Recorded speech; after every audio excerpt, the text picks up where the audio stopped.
今回は鈴木スイフトの峠走行インプレッションをお伝えしたいと思います。車を買って調べてみたチャンネルのヒデさんです。このチャンネルは車についていろいろ調べたいことをアップしています。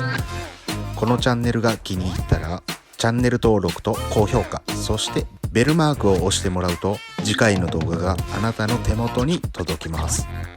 インスタグラムやカーチューン、ツイッターなどの SNS もしています。そちらでは愛車の紹介や次回撮影予定の車、動画の告知をしています。よかったらフォローをお願いいたします。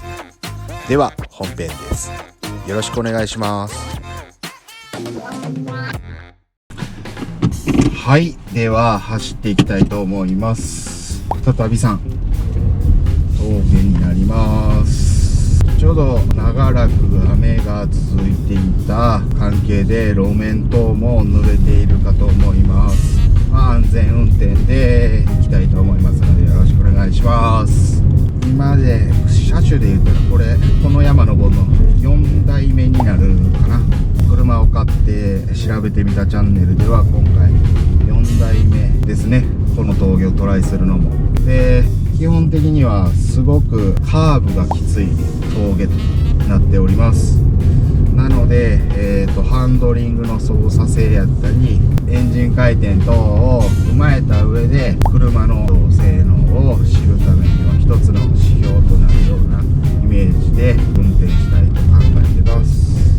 基本往復の道をたどるようなイメージで運転していきます。結構蛇行した道もそうなんですが、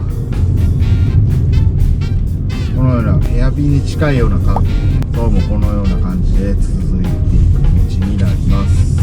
登りながらハンドルを切ってアクセルを踏むっていう結構運転していて忙しい印象がある道なのですが、このように FF の車であるスイフトであっても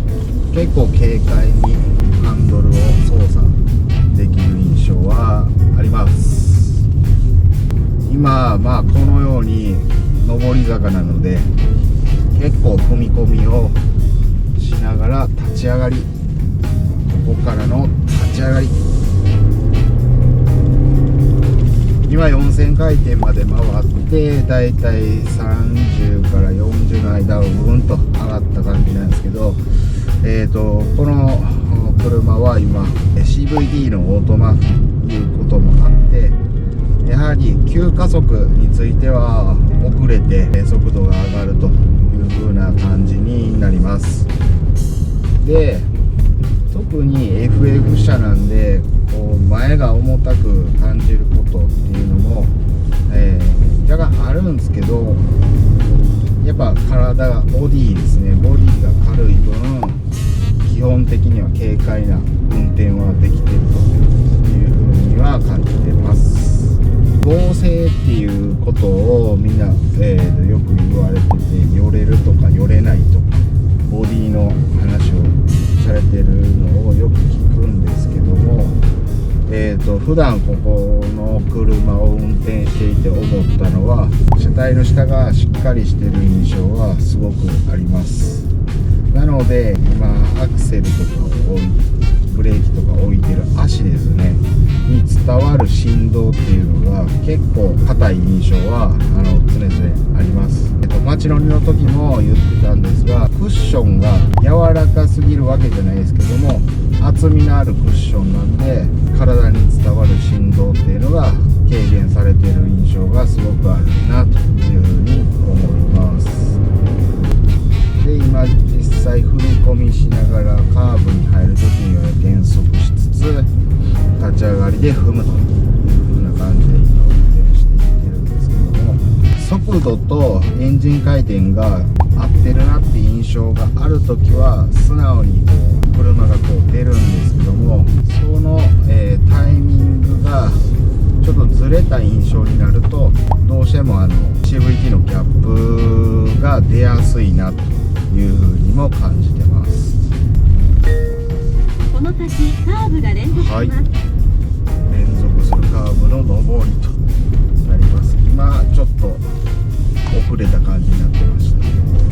あまりアクセルをこの時に離す動きをした上で踏み込むとそのギャップが出やすいというふうには感じます。どちらかというと緩くでも足かけながら回転数を持たせながらアクセルを踏み込む方がやっぱりラグが出にくいのかなというふうにも感じます。だいぶ地面濡れてますね。安全に運転していきます。この今黄色のバンプがあるんですけど、その時結構縦の揺れが強く感じます。だからいなしてくれてるっていうよりは受け止めてるっていう印象の方が言葉としては合ってるかなと思います。ちょっとこの辺を水が漏れてる、山の水が道路に漏れてる。よいしょ、踏み込んで、よいしょ、この辺びしゃびしゃや。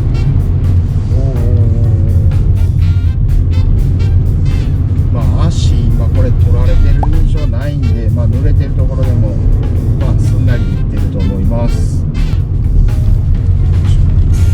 今左側水がダブついてました。よいしょ。はい、再び公園の方に着きました。雨の影響で道が汚れてんな。はい、今再び公園のロータリーの方まで、今来ました。ここで一度 U ターンをして下山して再びヴィーナスブリッジの駐車場に行きたいと思います。いや、池が綺麗だ。もうね、今梅雨時っていうこともあり、かなり新緑が青々と茂ってる道になってます。では下山します。行くぞ。ここですね、すごい水が道に溢れてます。さあ本当に今こうやって、ハンドルを握りながら、車自体の、感覚を掴んでいってるんですけども、ハンドルを握るポジションなんですが、下目っていうよりはどっちかって言ったらちょっと、10時10分でね、10時10分で握るぐらいの、ここのちょうどハンドルにコブがあるんですけど、内側、ここの内側のコブに指をやることでポジションが安定するっていうふうには思います。踏み込みながら登っていきます。左、はい、バンプがあって右に蛇行、大きいカーブがあってすぐ左、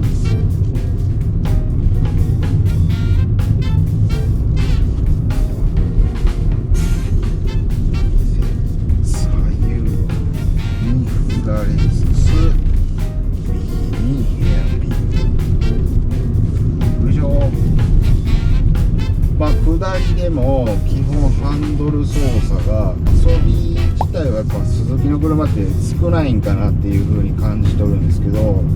実際スズキの車ってそういうもんなんかなって、今ジムニーとこのスイフトっていうのを乗ってて感じてるんですけど、でハンドルもそんな重くない、もちろん重いわけじゃないし、なんかハンドルに振り回される感じもないんでいいかなと思います。ただこうやって常にこう左右に振られて運転していると若干普通車ということを踏まえると、もう少しハンドルが分厚い方が男性の場合はいいのかなっていうふうに思います。これ多分女性やったらちょうどいいかもしれません。はい、ちょっとここ下りからの上りできてます。2000回転ぐらいで40から50の間に、スピードメーターが振れました。左と大きく回って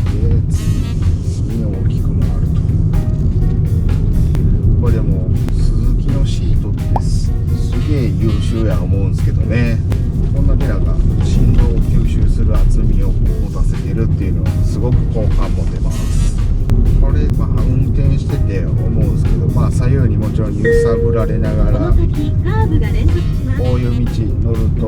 基本的には多分子供は酔うな、ほんまに。